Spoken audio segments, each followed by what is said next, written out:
प्रहलाद गुंजल ने ट्वीट कर बीजेपी छोड़ने का इशारा किया। सोशल मीडिया पर लिखा कि याचना नहीं, अब रण होगा।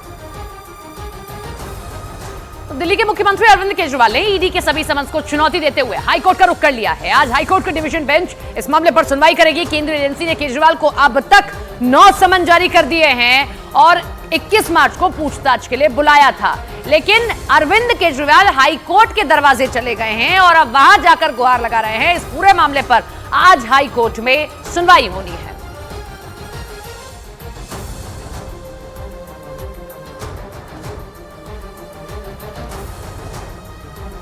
तो हाईकोर्ट पहुंचे हैं अरविंद केजरीवाल।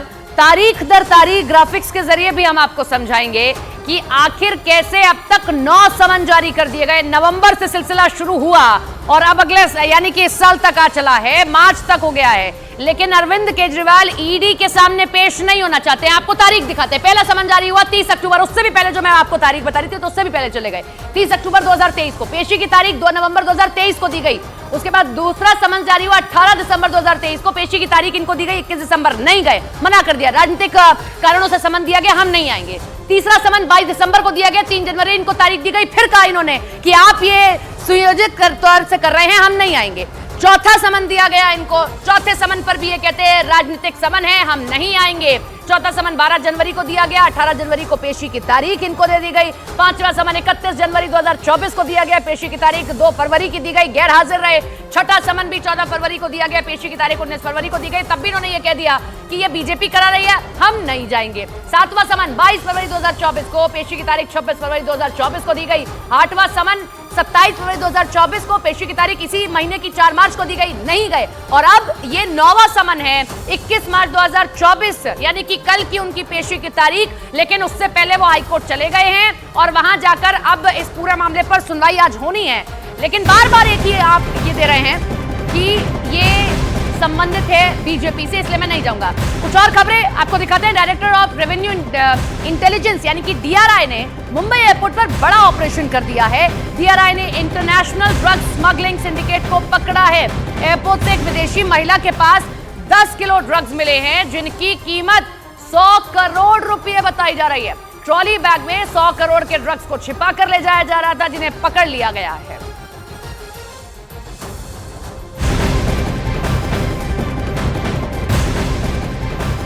बीएचयू के बवाल का मामला, जहां पर बनारस हिंदू विश्वविद्यालय में सुंदरकांड का पाठ करने पर विवाद हो गया। सुंदरकांड पाठ के दौरान विश्वविद्यालय प्रशासन और छात्रों के बीच जमकर झड़प हुई। यह झड़प धक्का मुक्की तक में तब्दील हो गई, जहां छात्रों ने बाद में जमकर विरोध किया। दरअसल मामला यह है कि विश्वविद्यालय में पीएचडी एंट्रेंस की खाली सीटों की लिस्ट जारी करने की मांग को लेकर छात्र कई दिनों से धरना दे रहे थे। धरने के दौरान छात्रों ने साउंड बॉक्स लगाकर हनुमान चालीसा का पाठ शुरू किया और इस दौरान छात्रों का आरोप है कि प्रोक्टोरियल बोर्ड की टीम ने पाठ के दौरान माइक बंद कर दिया और छात्रों के साथ धक्का मुक्की कर गई, जिसके बाद ये सभी चीजें सामने आई हैं। उसके बाद हम लोग 25 दोहा पढ़ चुके थे, अचानक वो आए और कहें कि क्या मोजरा हो रहा है। हम लोग की माइक वहां से बंद किए, फिर वहां से छीन लिए। एक किताब देखिए हमारी फाड़ दिए पकड़ के, अगर मैं न रखा होता तो एक किताब नोच देते। और इन्होंने पूरा कहा कि हिंदुओं का घर बनाए हो क्या, ये तुम्हारे बाप का विश्वविद्यालय है कि हिंदुओं के बाप का विश्वविद्यालय, और हमारी पूरी किताबें छीन डाली इन्होंने और माइक बंद कर दिया। उसके बाद जब हम लोग प्रतिरोध करने लगे तो किनारे खड़े और माइक लगाने दिए। बेंगलुरु में हनुमान चालीसा बजाने पर एक दुकानदार की पिटाई के मामले को लेकर बवाल बढ़ गया। 2 रोज पहले उस दुकानदार की पिटाई की गई थी। आरोप लगा कि मुस्लिम समुदाय के कुछ लड़कों ने हनुमान चालीसा बजाने पर उसकी बेरहमी से पिटाई कर दी। इसी के विरोध में वहां हिंदूवादी संगठनों ने जोरदार प्रदर्शन शुरू कर दिया और इस विरोध प्रदर्शन में बीजेपी सांसद तेजस्वी सूर्या भी शामिल हुए। तस्वीरों में दिखा कि मुकेश नाम के उस दुकानदार की दुकान के बाहर हिंदूवादी संगठनों से जुड़े सैकड़ों लोगों की भीड़ जमा हो गई। भगवा झंडों के साथ पहुंचे लोगों ने वहां हनुमान चालीसा का पाठ किया और इसके बाद नारेबाजी शुरू कर दी।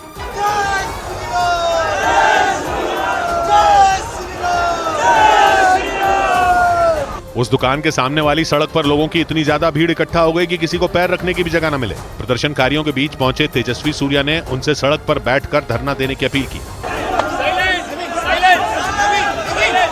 तेजस्वी सूर्या काफी देर तक लोगों को शांत रहने और बैठने के लिए हाथ से इशारा करते रहे। एक बार तो उनके कार्यकर्ताओं ने उन्हें ऊपर उठा लिया ताकि प्रदर्शनकारियों तक उनकी बात पहुंच जाए, लेकिन कई कोशिशों के बाद भी जब लोग शांत नहीं हुए तो तेजस्वी सूर्या खुद ही धरने पर बैठ गए।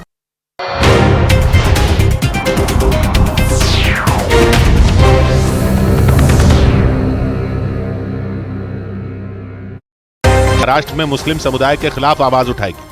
और तीसरा एम, माइग्रेंट, यानी देश के दूसरे राज्यों से आए लोगों के ऊपर मराठियों को मिलने वाली नौकरी के हक की तरफ इशारा करता था, क्योंकि उस दौर में महाराष्ट्र में देश के कई राज्यों से हजारों की तादाद में लोग नौकरियों के लिए पहुंच रहे थे और शिवसेना ने ये बिगुल फूंका कि दूसरे राज्य के लोगों की वजह से महाराष्ट्र के लोगों को नौकरियां और संसाधन नहीं मिल रहे। और फिर इन्हीं 3M ने बाला साहेब ठाकरे को महाराष्ट्र का सबसे बड़ा नेता बना दिया और शिवसेना को किंग मेकर। बाला साहेब ठाकरे का उसूल था कि शिवसेना का नेता खुद कभी भी कुर्सी पर नहीं बैठेगा, लेकिन वो ये सीना ठोक के कहते थे कि बगैर उनकी पार्टी के समर्थन के महाराष्ट्र में सरकार बनाना उतना ही मुश्किल है जैसे पत्थर मारकर आसमान में छेद करने की कोशिश करना।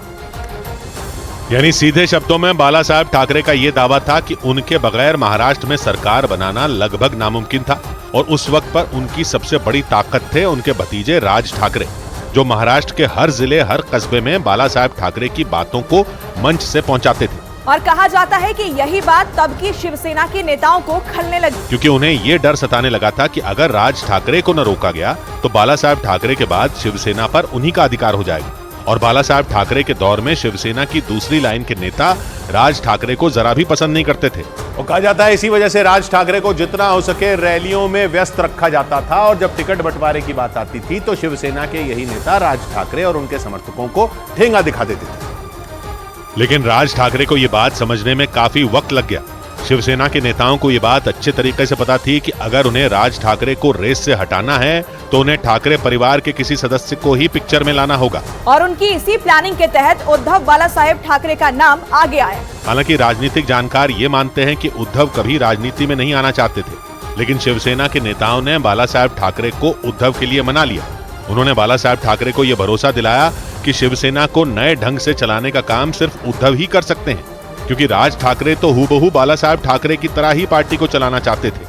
इस पर भी बड़ी बात यह थी कि राज ठाकरे बाला साहेब ठाकरे के भतीजे थे, जबकि उद्धव उनके अपने बेटे थे। माना जाता है कि एक वजह यह भी रही कि बाला साहेब ठाकरे ने राज ठाकरे के ऊपर अपने बेटे उद्धव को चुना और जब बात किसी एक को चुनने की आई तो राज ठाकरे को झटका लग गया। इसके आसार तो महाराष्ट्र में 1999 में हुए विधानसभा चुनाव से दिखने लगे थे।